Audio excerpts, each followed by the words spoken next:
Oh, ini kita belum mulai tapi biar Bre, balik lagi atau selamat datang di konten terbaru dari Gorilla Gembul, namanya Ngobrol sama Ombre. Di episode pertama ini di Ngobrol kita kenalan dulu sama salah satu, waduh ini dia Copet Johan. Gue mau bagusin lu ini. Oh iya.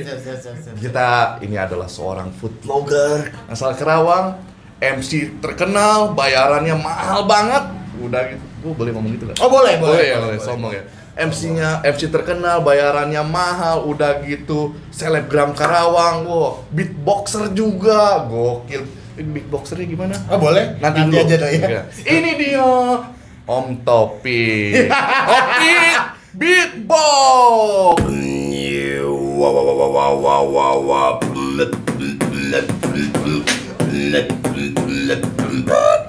Dikit aja ya. Oh iya. Karena nggak bisa lebih dari itu. Bayar. Oh iya. Kan lebih ke kapasitas saya. Oh, kapasitasnya itu dong. bodoh sih. Oh iya. Tapi bisa belajar gitu sendiri ya? At least itu sendiri. Ya, selamat datang Om Topik ya. Yang belum punya standing mic. Tapi ini bakal jadi standing mic. Kalau para viewers dari Gorilla Gembul ini support dengan tonton terus sampai habis. Wow. Jangan di skip ya. Iya. Biarkan YouTube yang bayar stand mic-nya, jangan pakai uang kantong pribadi. Iya, Bang. Bawa menjilat itu lebih baik. Oke, kita akan ngobrol-ngobrol sama Om Opik. Yes. Lebih dalam siapa sih Opik Beatbox ini? Gua aja baru kenal itu semenjak di dunia food vlogger Kerawang ini. Ya. Om Opik, bisa diceritain nggak? Udah berapa lama? Sebelumnya lu terjun di dunia entertain ini kemana dulu sih? Oh, oke. Kalau kita sedikit flashback ya, jauh banget gitu ya. Gue dulu pernah kerja di pabrik selama 5 tahun. Oh, jadi dia pernah. Anda jangan sedih. Dulu karyawan juga. Betul. Buru. Dulu kayak buru. Buru juga. Karena kan lagi hype tuh. Hidup buru. Oh, buru itu. Mayday. Ya. 5 Mei ya. Mei. Betul. Satu dong. Satu ya, Pak. Oh ya, 5 ulang tahun mantan gue. Wow. Coba. Mohon maaf. Saya masih yang bener ya mana? 1 susah. Mei apa 5 Mei ya? Harusnya 1 Mei sih. 1 Mei ya bener ya. Gue inget setelah gue demo, karena gue masih taraf, kan lulusan SMK. Oke. Gue dulu jadi guru operator. Next TM. Doain tawuran ya? Yoi dulu jujur.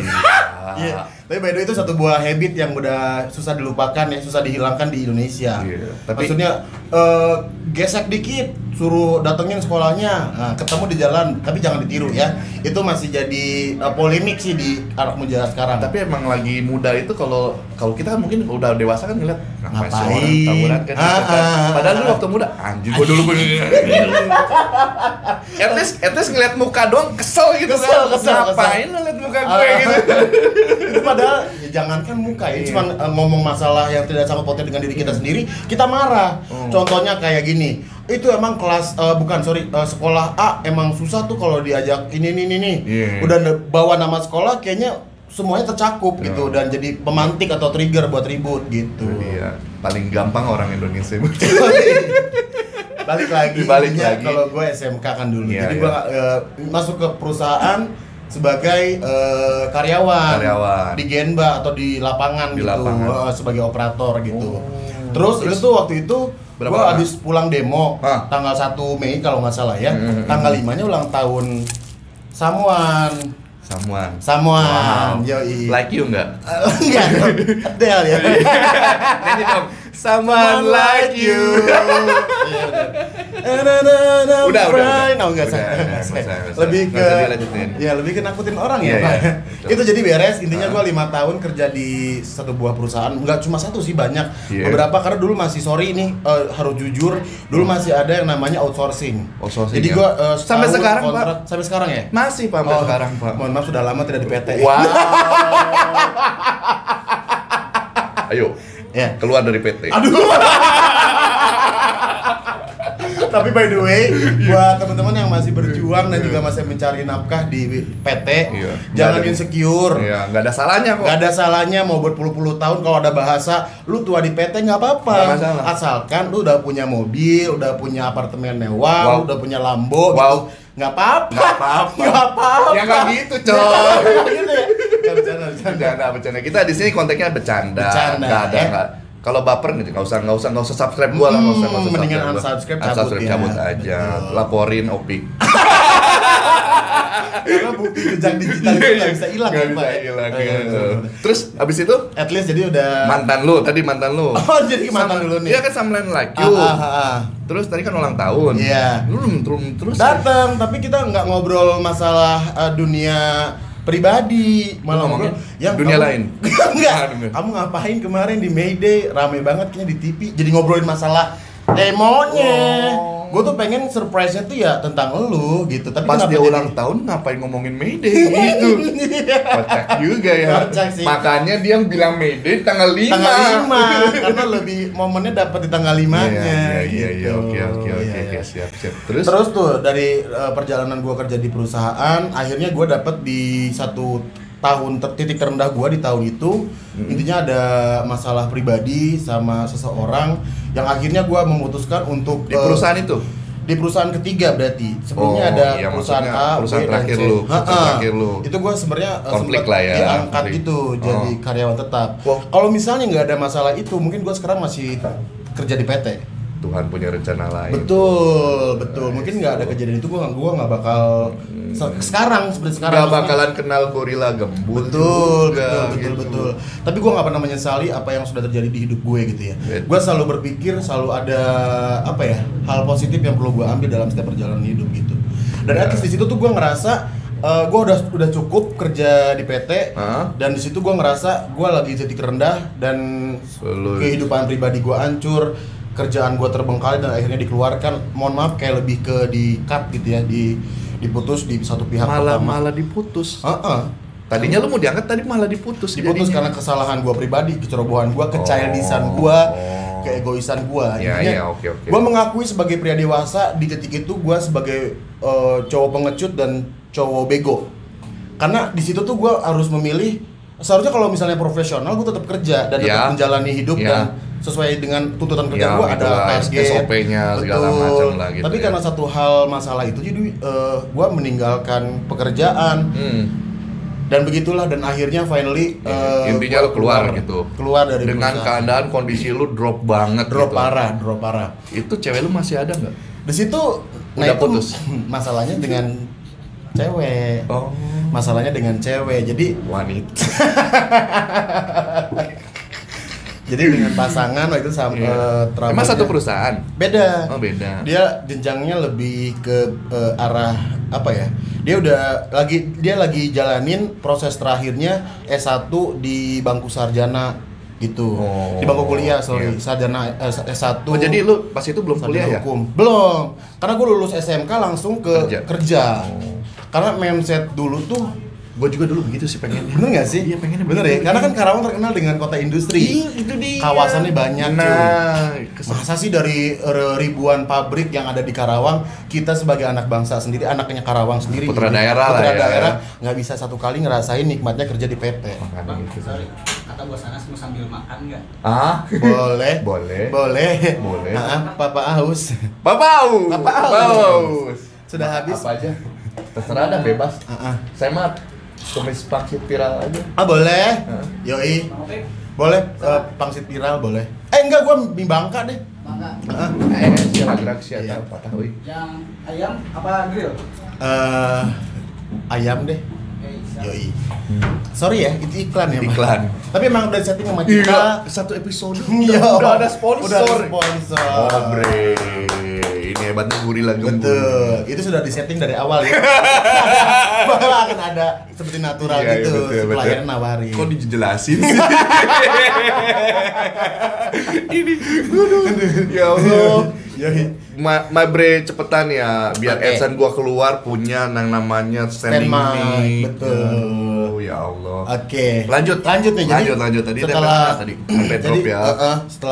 Setelah di posisi itu, gue struggle sendiri, gue yakin karena gue pernah sumpah serapah nggak mau balik lagi ke ranah industri gitu, ke industri pabrik maksudnya. Kenapa? Karena lu udah atau lu ada traumatik? Ada crash. Gue ada crash dulu sama intern gue di pabrik. Terus kayak tapi ada kan Sumpah pabrik kan Serapah. nggak cuma di perusahaan itu doang. Iya, tapi Sumpah Serapah gue itu udah cukup mewakili semua perusahaan gitu. Oh gitu. Jadi Gua lu nggak mau pukul rata semuanya gitu. Gua nggak mau kerja lagi atau nyari nafkah lagi. Sorry nih ya, bukannya tapi untuk sampai detik ini itu pilihan lah. sampai detik ini gua nggak mau nyari nafkah di pabrik gitu. Dan akhirnya ternyata struggle gua di entertain tuh berhasil. Tapi berkat banyak orang, teman-teman deket gua, teman-teman yang baru kenal di entertain ngerangkul gua. Justru ngerangkul lu itu tadinya emang udah kenal sama belum kenal. Belum. Gua kenal Anas, kenal Elmo, terus akhirnya di satu event bersama di boleh sebut brand? Boleh di perusahaan Jarum. Jarum tolong sponsor saya Jarum. Betul. Nanti biar kita ngerokok Jarum. Iya. Ayah enggak, aku nggak ngerokok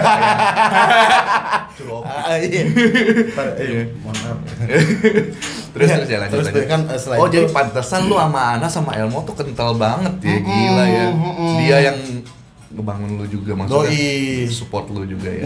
Jadi event pertama gua tuh bareng Anas dulu, tapi nggak kenal. Lu jadi apa? Itu dipersatukan di satu event gua sebagai dulu beatboxer. Perform di event clothing gitu di Karawang. Emang lu belajar sendiri beatboxer? Nah, jadi kalau ngebahas masalah beatbox ini sebelumnya gua merambah ke ranah hip hop dulu, nge-rap gitu. Tapi sayangnya nggak laku. Dan tidak menghasilkan itu uang. Pas lagi kerja? Sebelum kerja udah aktif, terus sesudah kerja pun memang barengan lah gitu gitu. Jadi pas zaman masih muda tuh kan kayak suka banget nih hip hop, sampai kemana-mana, keluar kota gitu. Manggung dulu tahun 2000-an sih hip hop paling oke banget. Parah sih cuy. Dulu ya sebelum ada Young Lex ya. Dulu influence-nya sedikit. Young Lex. Siapa itu? Oh iya, yang makan bang. Makan bang. Pura-pura nggak tahu. Ya. Padahal follow. Bang Yang Lex ya, please. Yang Lex tuh. Yang Lex. Lebih bohong. Lebih ke kurang. Lebih ke emping ya, Pak. Atau emping ya, kayak pulau gitu ya. Terus lu di event pertama lu itu, lu ngerasa gugup nggak sih? Atau ngerasa kayak anjing kok gue di sini sih? Oke. Jadi cerita gini, sebelum gua memutuskan untuk masalah di kerjaan tadi, sebenarnya Sabtu Minggu gua tuh udah diisi sama event-event. Oh, memang udah diisi. Tapi ini patut diketahui sama viewersnya Gorilla Gembul bahwa gua pernah nge-MC awal-awal ya, nggak dibayar sama sekali, cuman dibayar sama say thanks. Why? Itu memang perjanjiannya atau gimana? Jadi gini, Pik tolong bantuin dong, komunitas gua mau ada acara. Oke. Komunitas gua mau ada acara. Ya minimal lu ngeramein lah gitu. Iya. Gue bilang, cuma ngeramein doang, paling gue jadi penonton hore-hore gitu ya. Ternyata gue open mic, gue ngobrol, gue mandu acara. Dari situ udah jadi batu loncatan tuh, gue udah mulai panggung ke-1, panggung kedua, udah mulai cari jam terbang di situ. Sebenarnya gue masih cupu banget di situ cuy, itu cupu banget. Itu tahun berapa sih? Itu tahun berapa ya?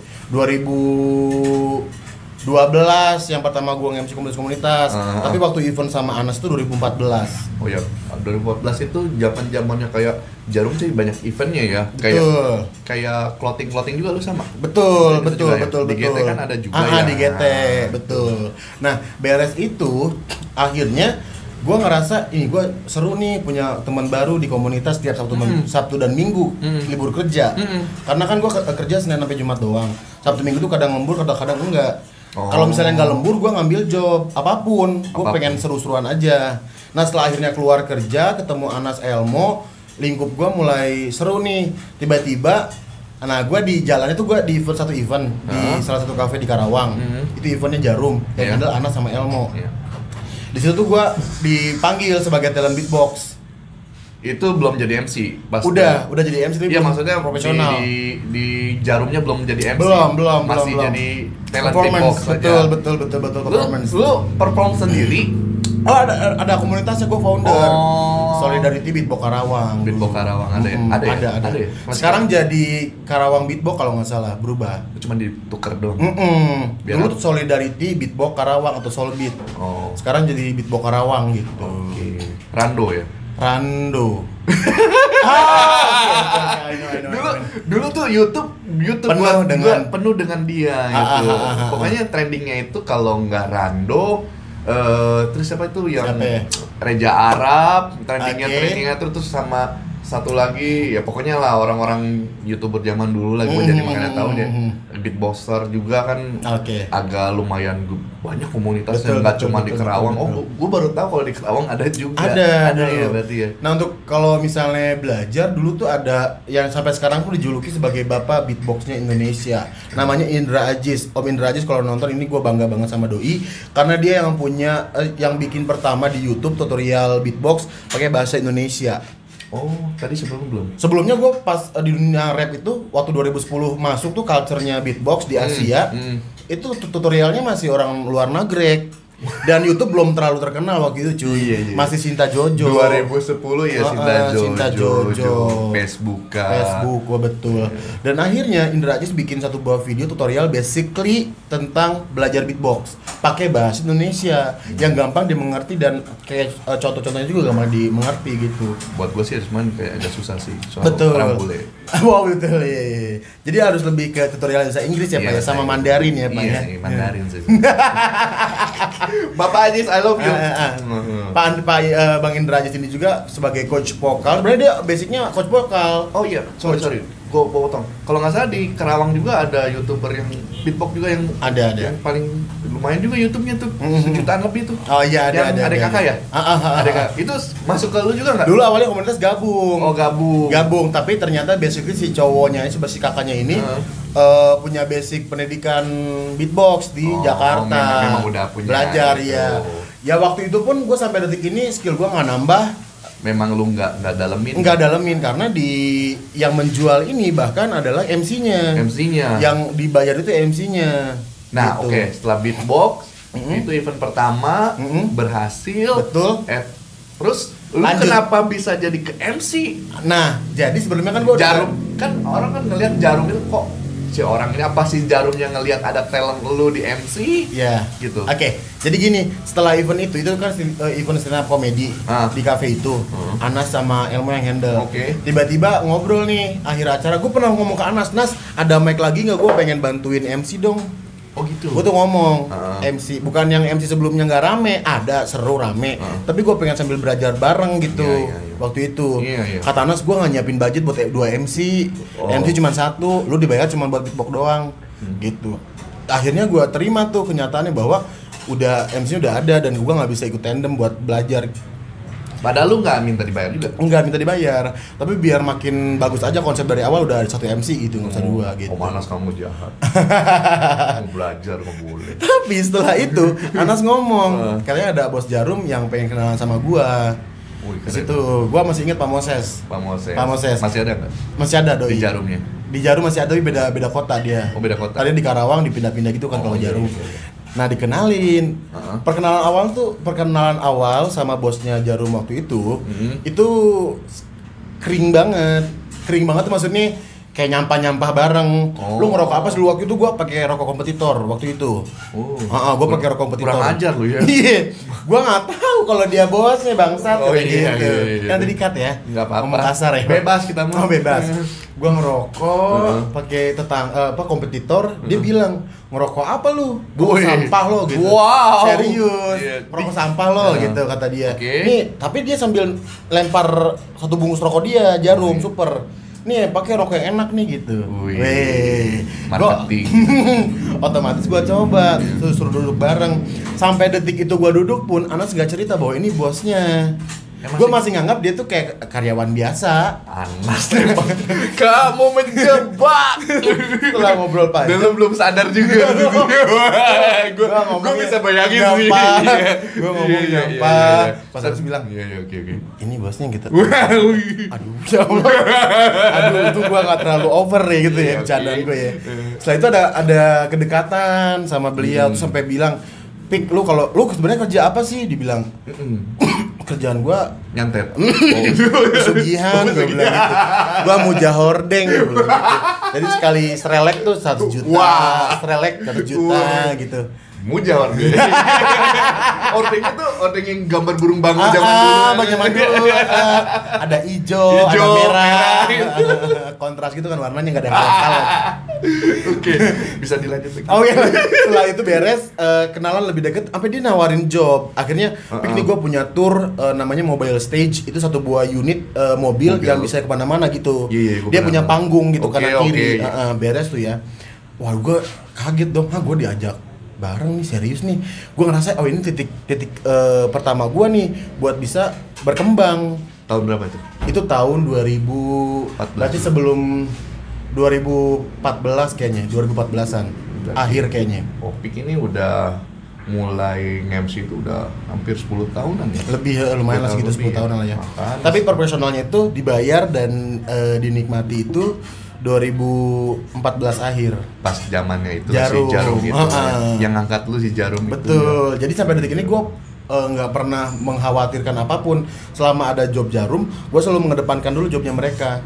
Karena gue tidak menutup kemungkinan karir gue sampai sekarang pun dikenal banyak orang dari event-eventnya Jarum. Kulit tidak lupa kacang. Hai, kebalik dong. Iya. Sorry. Jadi Jarum itu nggak cuma nyiptain Kevin Sanjaya, Opik Big Boss diciptakan sama Jarum juga. Jadi gue belajar dari setiap eventnya Jarum ini biar lebih baik.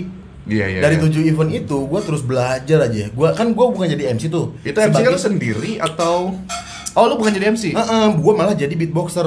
Oh, malah gua jadi beatboxer. Dibikin kontennya Pak Moses itu bilangnya di Mobile Stage ini lu bakal jadi coaching klinik beatbox. Tapi di kampung-kampung. Karena di konsepnya gue berani nih. Tapi kalau misalnya perform di kota kayaknya annoying ya. Maksudnya orang anak-anak muda di kota kan udah pada tahu. Apaan sih? Udah ada gitu. di YouTube gitu. Iya. Sorry kalau misalnya di daerah pesisir masih agak terdengar baru gitu ya. Gue cuman ngasih beat simple aja, mereka keren gitu. Gue aja bilang keren sih. Wow. Asal kalian tahu, anak gue yang kedua ngefans sama dia. Alhamdulillah. Jadi kalau misalnya Om Opik itu kalau di food vlogger atau dimanapun pasti pembukaannya nge-beatbox ya. Jadi ada Om walaupun Opik beatboxnya itu aja ya Pak, nggak pernah dirubah, nggak ada peningkatan. Buat ya. anak kecil semua. Saya menghargai effort Anda sih. Tapi beres setelah itu, gue bilang Pak ke IO-nya yang di lokasi. Setelah itu masih di event yang sama. Kan gue job desk-nya cuma coaching klinik doang. Gue bilang, gue request. Itu waktu itu Mbak Linda gue mohon ya, gue pengen MC, gue udah izin sama MC aslinya untuk tandem. Pas nanti part lu jangan sampai kecapean ya. Gue yakin gue nggak bakal. Itu berarti lu nggak ditambahin duitnya nggak ditambahin. Karena lu cuma pengen nambah jam terbang lu aja gitu. Terus gue kenal sama almarhum Aldino, itu coach gue juga di Jarum. Waktu itu dia jalan sama Jarum, MC utamanya dia. Pas part beatbox ada, pas dari awal opening acara sampai closing gua ada, karena gua nemenin si MC aslinya. Gua belajar dari doi gitu, cara-cara ngehandle jokes tuh kayak apa, nguasain suasana, ngobrol sama audiens, itu belajar dari doi. Jadi MC memang nggak gampang ya. Betul. Jadi harus semuanya, kita harus bisa nyairin suasana juga, kayak harus tahu juga kondisi audiens siapa, betul kan. Kita nggak mungkin ngejokes yang dark jokes gitu ke orang-orang yang kayak para pejabat, orang-orang dewasa gitu ya. Mungkin kalau misalnya sejawa, terus kayak orang-orang anak tongkrongan, konsep acaranya pun bebas. Mungkin dark joke gitu bisa dihantem, tapi dengan dengan syarat satu, harus ada netralisir di akhir. Kayak gini misalnya, ini biar rame ya. Ini belajar nih. Sharing ya, gue nggak mau mengajarkan. Jadi gini, kalau misalnya gue lagi nge-MC nih, gue pengen cari yang lucu nih, ada audiens yang gendong anak atau anaknya pada cicilan gitu ya, gue bilang, ini tuyul siapa sih? Oh, nyokapnya bakal marah dong. Ini acara bebas, tapi nyokapnya sih bakal marah dong. Iya, ini genderuwonya aja di sini belum keliaran. Kok tuyul udah keliaran gitu. Netralisirnya dengan kita lagi baik lagi, misalnya gitu. Si kampret. Nih abang kurus banget bang, kayak angka 1 nih. Sini sama gua biar 10. Jadi orang kayak ini ya. Tapi kan dark jokes itu. Maksudnya menghina gitu. Menghina, tapi netralinnya bisa kita atau apapun. Misalnya ibu nih cantik banget nih kayak Syahrini, kalau di belakang kayak Pok Nori nih. Nah gitu. Jadi kayak balance aja, ditinggiin terus turun ke bawah. Tapi ingat pakem-pakemnya. Tapi menurut lu, gua tanya nih ya, selama lu nge-MC lu lebih seneng sendiri apa berdua sih? Nah ini kan tuntutan kerjaan ya cuy. Kalau misalnya memang diharuskan untuk berdua, kita harus kenal dulu sama lawan bicara kita. Jangan sampai pas di panggung tuh terlihat audiens aja lihatnya tuh kayak kurang serk ya, ini kok MC-nya kok masing-masing gitu. Ya begitu. Masih ada loh MC. Masih ada. Walaupun mau di sekelas TV swasta misalnya kayak gitu, kayaknya gue masih ngelihat ada kayak slack atau kayak nggak cocok ya gitu ya ngelihatnya gitu ya. Kayak siapa ya? Jangan disebut nama boleh nggak? Jangan. Jadi gitu cuy. Jadi kalau misalnya harus profesional, kalau gue udah ngerasa kalau udah harus profesional karena gue dibayar ya, gue harus bisa menyesuaikan diri walaupun sebenarnya misalnya lawan tandem MC gue itu ada masalah pribadi sama gue akan mengecampingkan itu buat profesionalitas gitu. Intinya yuk kita bangun. Ini kan acara bukan acara kita nih. Kita melibatkan ratusan orang di belakang acara ini. Bener. Masa gara-gara hubungan pribadi kita buruk dibawa ke kerjaan akhirnya acara nggak jadi sukses gitu. Berarti sangat muna sekali, sangat hina sekali, naif gitu. Omopik ini salah satu ya bisa ibaratnya integritas profesionalnya luar biasa sih kalau menurut gua. Kadang nggak bisa juga orang kayak begitu. Orang kan apalagi kalau misalnya udah artis papan atas, kalau dia nggak suka sama orang itu dia nggak akan mau. Iya. Karena kayak tapi begitu. Mungkin setelah bekerjaan itu beres, gue langsung ngegibah sih. Nggak jadi gue. Berarti lu MC itu dari 2014 sama Jarum itu terakhir kapan MC lu? Sebelum pandemik sih. Sebelum pandemik ya. Sama. Tapi untuk kalau ditanya kapan terakhir MC sekarang, itu seminggu yang lalu. Oh masih MC? Masih MC dan alhamdulillah ya. Maksudnya di awal-awal Pak Ridwan Kamil tolong ini. MC apa ini? Itu MC event Pilkada kan? Kalau Pilkada 2 minggu yang lalu Pak. Tapi memang tidak dipungkiri waktu awal-awal PSBB dan memang itu ketat banget kan. Februari akhir sampai Maret tuh gua semua kerja sama bareng brand, terus kayak kerja sama kontrak segala macam diputus gara-gara pandemi ya. Bahkan ada event Big Bang, eventnya gede banget Big Bang gitu ya. Itu mereka tiba-tiba dipospon. Pospon tuh ditunda tanpa waktu yang ditentukan. Oh ini sudah datang nih. Wih, ini dia. Wow. Dari Mas Nyoknya ada di Papa Us. Gua mesen yang apa nih? Pangsit viral. Lu apa sih? Ini gua bakmi Bangka. Bakmi Bangka ya. Ayam ya. Betul. Wow. Lapar gua jadi. Bisa konsen dulu enggak? Boleh siap. Wah, ini apanya ini? Ini sambal ya. Oh iya sambal. Gua pikir kuah. Gitu. Jadi pas awal-awal bukan lockdown ya. Kita kan bahasanya apa sih? PSBB lah ya. Itu PSBB emang dampaknya luar biasa ke kita yang kerja di entertain. Gue udah kehilangan pekerjaan karena sampai detik itu gak ada bayangan minggu depan atau bulan depan ada kerjaan. Oke. Lu ngerti nggak? Bisa stop dulu situ. Gue pengen nanya dulu. Oke, itu kan lu PSBB segala macam pada begitu. Ini pertanyaan menurut gue sih yang pengen banget gue denger jawabannya. Lu ngakalinnya gimana? Ngakalin dari sisi lu kan ibaratnya 100% lu di entertain gitu. Nggak ada lagi usaha lain segala macam. Bener-bener di entertain. Ada break parah bet. Gimana tuh? Gila lu pasti kan drop banget kan. Betul. Ibaratnya lu schedule udah plak. Ada bayangan segala macam. Sekarang jadi biar. Ya. Lu gimana sih? Wah, Di saat itu seorang OP Beatbox kehilangan kerjaannya. Dan gue nggak putus semangat karena gue udah ada estimasi keuangan nih. Oh kalau misalnya bulan depan gak ada sama sekali kerjaan, uang segini tuh cukup sebenarnya. Tapi pas gue mikir-mikir, oh masih ada kebutuhan A dan B dan C. Dan akhirnya gue mutusin kalau nggak ada income, sedangkan pengeluaran terus jalan, gue bakal mati. Di situ gue bakal kehilangan. Ke pesugihan. Iya. Warning gitu. Buja warning ya bre. Sorry. Lanjut. Orang lagi sedih Iya, berarti lu sebenarnya udah punya tabungan segala macam, lu udah prepare sejelek mungkin lah gitu kan. Kemungkinannya betul. Kemungkinan sejelek mungkin. Tapi finally apa yang menyelamatkan lu? Dan akhirnya gue struggle di masa pandemi gitu, gue dagang akhirnya. Dagang apa? Jadi viewersnya Gorilla Gembul dan lu bre, kalau lihat gue dagang berarti gue lagi ada di titik terendah gue. Tapi bukan berarti para pedagang orang-orang yang butuh banget duit, enggak sih maksudnya. Itu jalan gue terakhir tuh untuk dapetin income tanpa adanya entertain itu dagang. Dagang tuh udah paling bener karena kan sunnah Rasul ya. Wah. Nabi-nabi aja kalau orang udah drop memang deket-deket sama Rasul. Deket sama Tuhan. Sama Tuhan. Iya. Udah tinggi lupa. Dagang apa lu? Dulu gue dagang namanya Ice Monster. Bisa dicek. Oh, Ice Monster. Masih ada nggak sekarang? Karena udah kaya gitu udah. ya. Karena keuangan udah settle, kayaknya udah nggak sebenarnya udah berhenti dulu dagangnya karena fokus lagi ke kerjaan. Itu Es Monster apaan? Es Monster itu jadi kayak milkshake. Tadinya mau itu bapak. Saya bakal dicekal. Iya.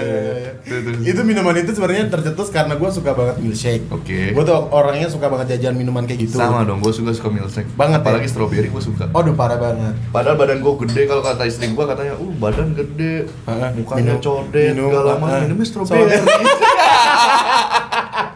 Mana enak ya? Tapi bingung sih apa ya ngebedain antara minuman yang cewek-cewek sama minuman cowok-cowok gitu. Nggak bisa bos.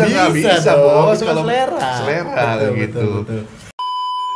Lu ada serunya nggak sih dagang? Itu parah banget cuy. Gua menghilangkan gengsi gua. Sebenarnya awal-awal pas gua mikir gua dagang. Loh kan kalau MC juga kan lu gengsi dong.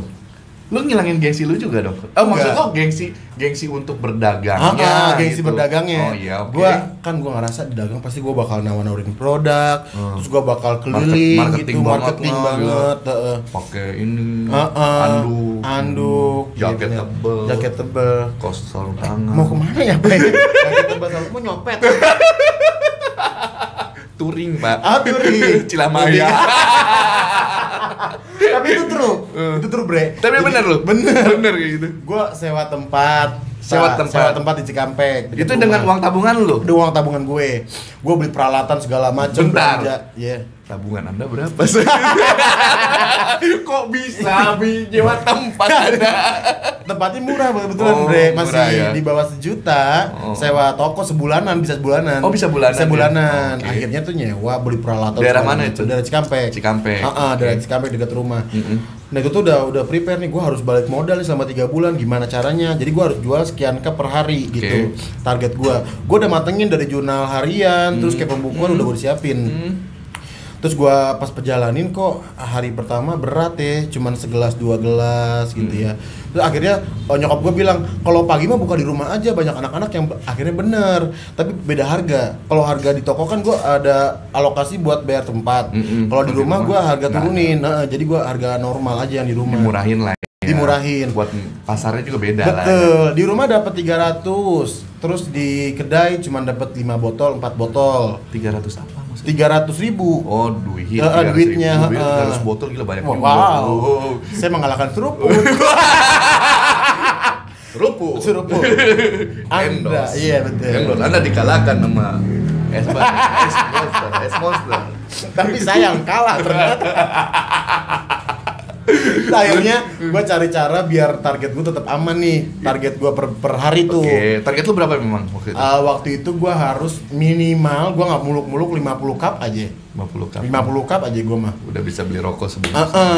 Betul. Dan akhirnya waktu itu kok gue buka toko juga sepi karena PSBB kan. Terus jam 8 udah digerebek. Itu jalan banget. Bulan apa sih? Mei ya? Lupa ya Pak ya. Sebelum puasa. Sebelum puasa. April. Mei. Maret lah ya. Mungkin itu deh, gue lupa deh. Oh, lu buka toko cuma sebulan doang berarti? Lebih sebulan. Iya sebulan. Jadi pas udah buka tuh lihat progresnya pertengahan bulan udah kurang. Akhirnya gue buka delivery order. Online. Itu gue panen. Online. Gue di WhatsApp, gue sebar, Instagram, gue sebar. Kan? Lingkupnya itu aja.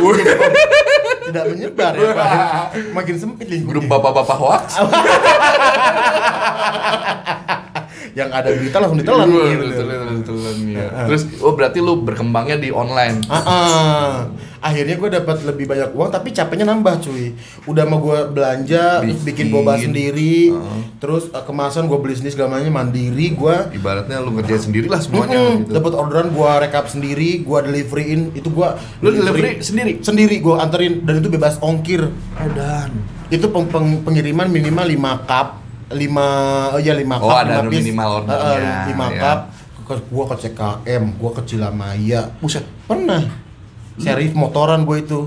Lu dari Cikampek ke Cilamaya? Yang mesen cuma 5 lagi. 5, tapi sepanjang jalan Cilamaya itu ada pesanan. Jadi dibarengin lah bawah ya. 10 gitu. Oh, Jatisari turun 2, nyampe Cilamaya 5. Itu habis bensin.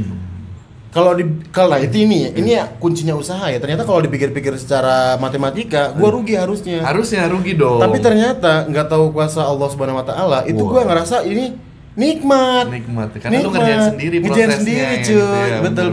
Itu gua mati-matian, gua pengen struggle di bidang ini, siapa tahu nanti setelah pandemi selesai ada hal positif yang gua ambil. Satu, gua nge-MC tetap jalan, dagang masih punya usaha gitu. Taunya nggak ke-handle. Ternyata bayaran MC lebih mahal, lebih enak daripada jualan. Pasar manusia. Oke, jadi Om Opik itu pernah kerja di kelulusan STM. Yang pertama gua runut ya, yang kedua pernah kerja di pabrik juga. Betul. Terus pernah nge-beatbox, pernah jadi MC, jualan juga, MC sampai sekarang ya. Jualan juga. Nah, setelah after that food vlogger. Nah, kenapa kamu bisa terjun di food vlogger? Nah, akhirnya kan gue punya usaha nih, es Monster. Iya. Kenal lah ke beberapa orang dan link gue Mau banyak. nggak mau di kuliner lah. Mau nggak mau di kuliner. Iya. Waktu itu tuh gue sama Anas makan tuh, cari makan gitulah. Ketemu si Cici Karawang Putnot. Oh, lu udah kena. Itu baru kenal. Tahun ini dong. Iya. Sama ya. Sama kenal terus ngobrol, hunting yuk segala macam. Rame gitu kan. Akhirnya kesini kok lumayan ya. Maksudnya makin banyak orang kenal. Terus alhamdulillah di samping uangnya ya, maksudnya di samping pendapatan kita dari food vloggernya sendiri itu nambah kita relasi segala macam. Betul. Gitu. Terus kayak bangga gitu kalau misalnya UMKM-nya jadi maju. Itu dia, itu nggak kebayar sih. Betul. Kayaknya gue ngerasa bukain pintu rezeki orang tuh kayak alhamdulillah banget gitu. Padahal punya sendiri ketutup. Padahal punya sendiri nggak laku. Kita sih kalau di sini ya, gue sebagai food vlogger juga, Opik sebagai food vlogger, satu visi, satu keyakinan bahwa makanan enak itu gimana kitanya ya? Betul. Tergantung orangnya, maksudnya ya menurut gue enak, belum tentu menurut Opik enak juga. Yes, betul. Ya.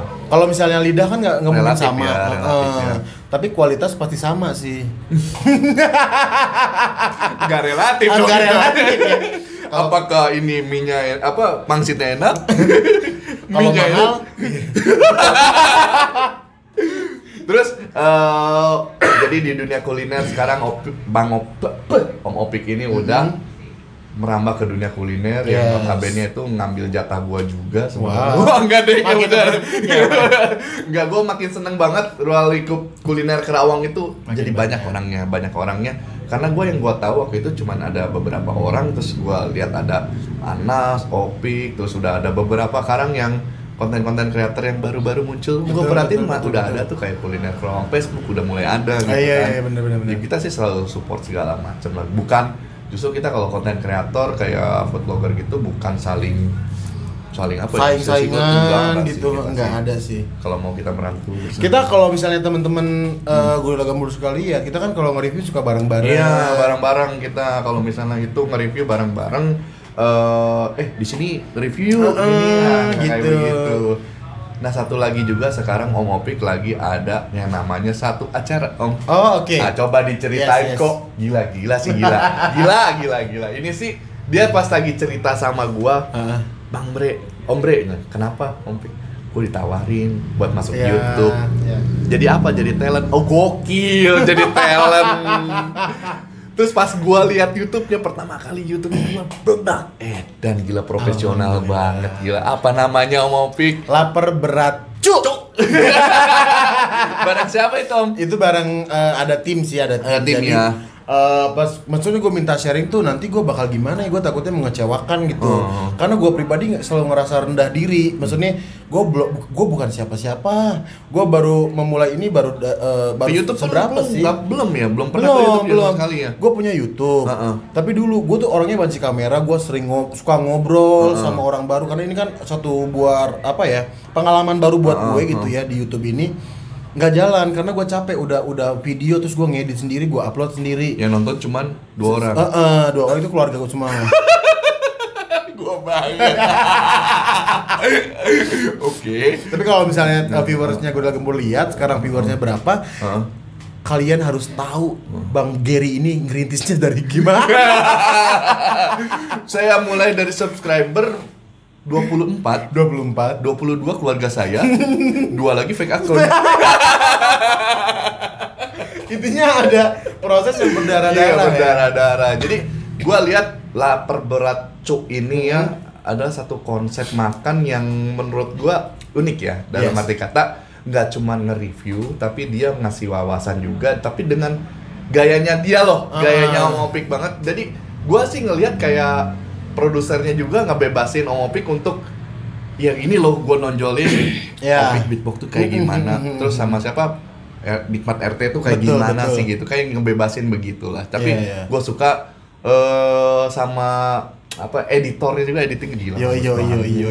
Oh iya, baru tahu nih ya sekarang Om Opik Instagramnya bagus banget. Editnya bagus banget, gue carikan dia ini tuh. Nyewa lu ya. Jadi sebenarnya yang Instagram tuh itu hasil karya gue sendiri, gue syuting sendiri dan dengan alat seadanya, Bre. Tapi gila, keren. Makin di sini gue perhatiin sih Instagram lu, makanya gue suka komen, Om makin keren nih, gue bilang gitu kan. Ada macam-macam efeknya lah, segala macam, terus jadi lebih rapih lah. Terus gue perhatiin sih udah mulai kelihatan kerangkanya lah. Gitu lah. Biasanya Om Opik ini dulu kalau nge-review itu ya udah suka-suka dia aja gitu kan. Nggak ada kerangka, nggak ada apa gitu. Gitu nggak Om? Iya betul. Ini bener banget sih. Dulu emang bener kan nge-review kan cuma kalau ada kadang story, kadang video gitu aja nggak ada urutannya. Moodnya kita aja gimana? Moodnya aja. Tapi sekarang gue bilang, kayaknya kalau misalnya dibuat template nih, openingnya harus gini dulu. Karena gue belajar dari YouTube tadi, anjing kenapa jadi bagus itu dia kan. Ada part yang kayaknya keseluruhan dulu, nanti di akhirnya kalau ada yang lucu-lucu disingkat jadi BTS gitu, baru nggak sekarang gitu. Keren. Jadi proses tuh benar-benar dinikmatin Om. Benar. Dari jatuh sampai sekarang jadi ada Om Opik saat ini segini. Yes. Bentar lagi YouTube-nya berapa subscribernya? Kita udah mau 1000 ya? Belum. Setengahnya, Pak. Gope tapi it's real, man. Real. Benar-benar gua nggak tahu kenapa pengen mereka timnya ini pengen benar-benar berjuang dari nol. Betul. Berjuang pengen ngerintis, benar-benar pengen lapar berat cuk tuh kayak gimana sih gitu. Ini kalau mau dibongkar dapurnya, kita tuh bisa datang ke suatu daerah, contohin Cirebon yang baru aja. Pernah ditolak nggak Om? Enggak ya. Gini maksudnya, gue tuh minta subscriber sampai ke teman-teman yang datang makan di situ, kita tawarin. Serius? Bu, sorry Bu, saya minta tolong nih bantu channel kita dong. Gue apa mohon-mohon gitu cuy. Maksudnya gue minta perhatian teman-teman yang makan di situ. Gue bilang subscribe channel kita dong Bu, biar dukung kita, biar makin berkembang channelnya. Gue bilang gitu. Kata dia, ternyata antusias mereka nggak ada penolakan, semua antusias luar biasa. Mas boleh Mas foto dulu ya. Jadi gitu cuy. Sebelum terkenal kan.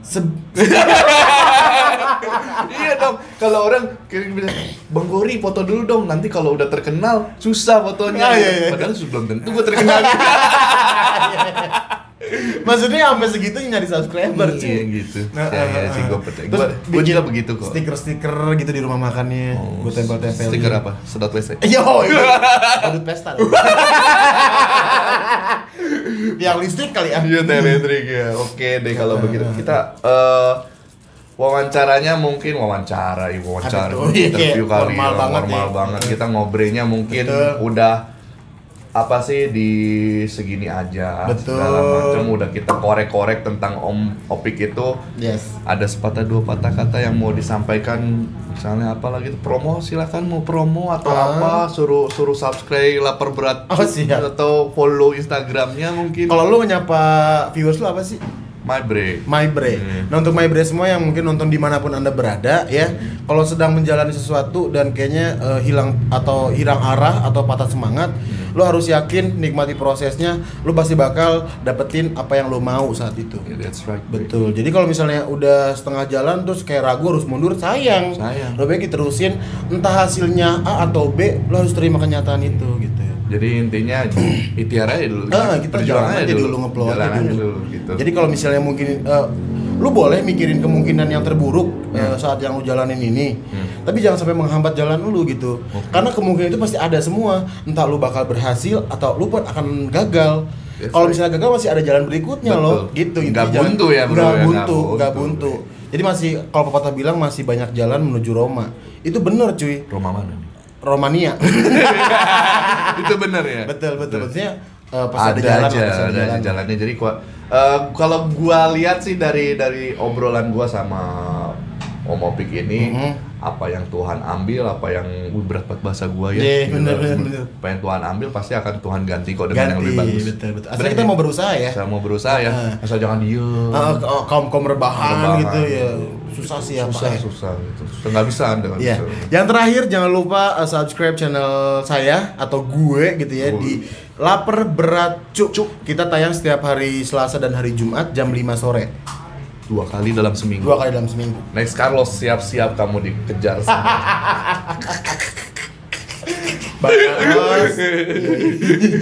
Ya jangan lupa subscribe Lapar Berat Cuk sama follow Instagramnya apa Om? Di @laparberat_cuk.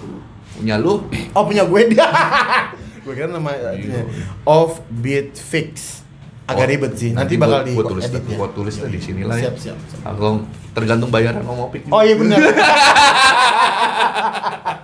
Oke, sekian dulu my brain ngobrolnya. Thank you banget Om Opik udah mau. Thank you harus. Pansos gua. Pansos enggak dong. Follower dia lebih banyak daripada gua. Itu gua beli loh. Oh gitu. Ada nanti 200. Lumayan. Aktif ya Indonesia. Ya kalau komen enak nih kan. Kalau nggak online shop semua. Isinya giveaway. Iya, akun-akun bot gitu. Oke.